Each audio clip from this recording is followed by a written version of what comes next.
Sanjay Dutt, Director at Quantum Securities, joins us right now on the show with his thoughts. Sanjay, hope Delhi weather is treating you well, wishing you a very happy new year. Do you reckon that the start being what it Thank is, you so much. We are set for a decent 2020? Are there telltale signs here? I think so.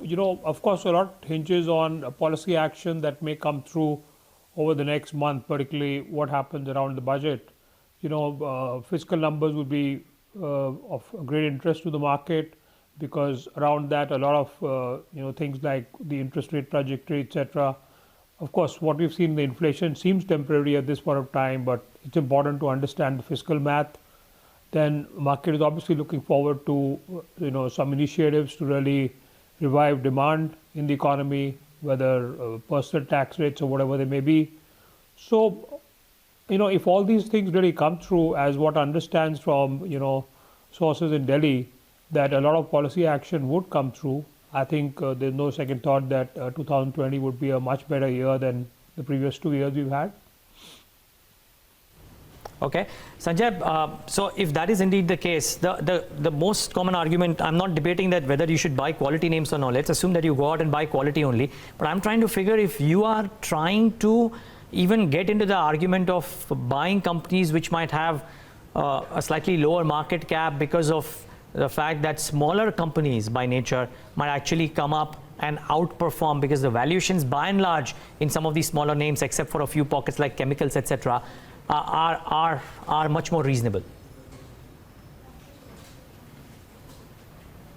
Yeah, that's correct. The valuation gap is substantial. And both the valuation gap, the crowding effect, the quality large cap trade is very crowded at this point of time, where everyone's gone into the safe haven and parked money there. And if you see the percentage of, market cap to the large cap shares, or even if you see the GDP to market cap of large cap shares, which are basically quality names, it's at one of the oddest levels over the last decade or two. So at the extreme level, to be more precise. So that has to correct, and that will correct. Now, whether it happens in the next month or two, or whether it takes about 12 to 18 months to happen, I think it will happen. So therefore, there are a lot of quality names in mid-tier and second-tier companies. That's mid-caps and small caps. So it may make sense to do your work and diversify your portfolio a little if you've just been hiding in the good quality safe havens.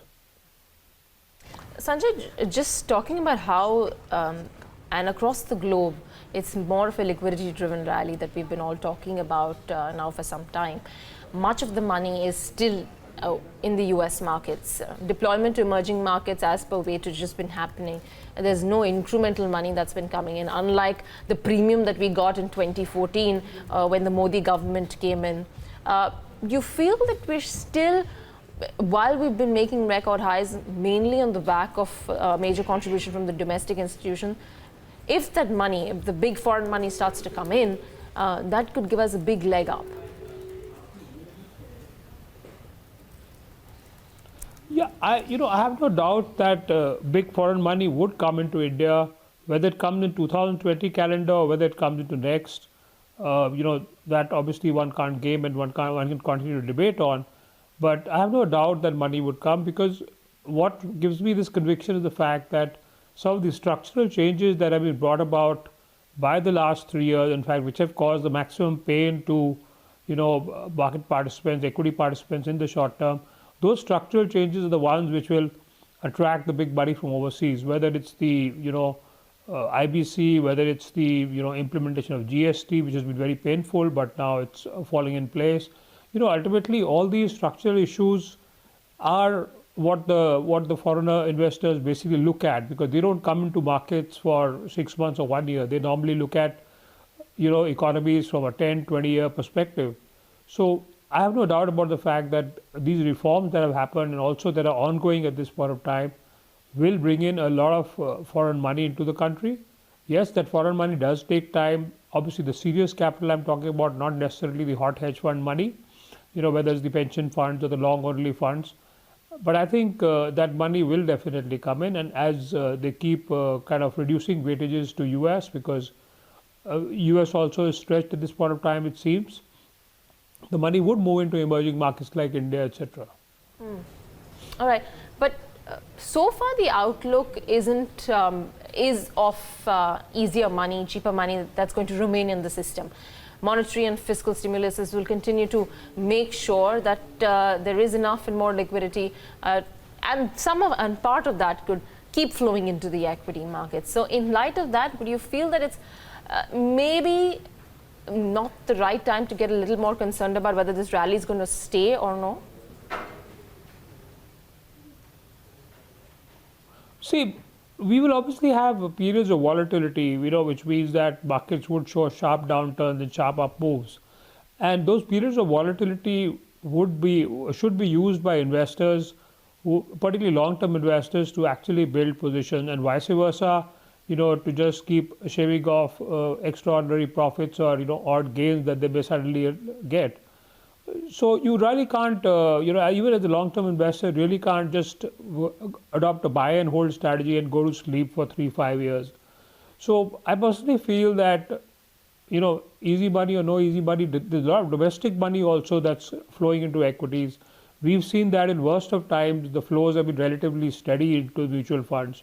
And equity allocations by domestic investors will also keep increasing. So it's not just that easy money that's available across the world, but the savings rate, the savings money that doesn't come into equities in India will also keep coming. So volatility would be there. Markets would correct. Like right now, we are seeing a little bit of froth in some pockets. These kind of patches will come and go. But otherwise, I don't think the structural trend, there is any change in the Indian markets as yet. It's interesting that household savings has been coming off. We've got a higher inflation towards food, which would leave lesser money in the hands of people to do spending otherwise. But the SIP numbers continue to go strong. So people are making their choices well out there. Sanjay, aside from that, now let's talk about individual pockets of interest for you. What is it that's going to drive interest for you in 2020? I think the focus, as far as I'm concerned, is on cyclicals. There are a lot of good structural stories which will, benefit from the high infra spend, because there is no option for the government but to aggressively spend if they want to kickstart demand again. Whether it's rural spending on rural infrastructure, whether it's spending on other infrastructure projects, government will have to allocate a large amount of money. Now, whether that fundraising happens from revenues within, or it happens from long-term borrowings from overseas, or whichever the route the government follows.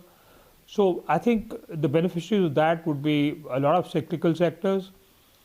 Consumption as a defensive play would remain. One would want to be invested in some consumption stories, but I think I will be overweight the cyclicals right now. A lot of sectors like cement, steel, some infra plays, they look very good for the longer term. One should be looking at some good quality mid-cap stories in them. In fact, some large-cap stories also. I've mentioned on another show. For instance, a company like SAIL. I don't have a position. I'm not invested in there, but I think that's a good candidate for a huge re-rating. So these pockets of strength in these kind of areas is where I'm focusing on, and I think will make money over the next 2 to 3 years.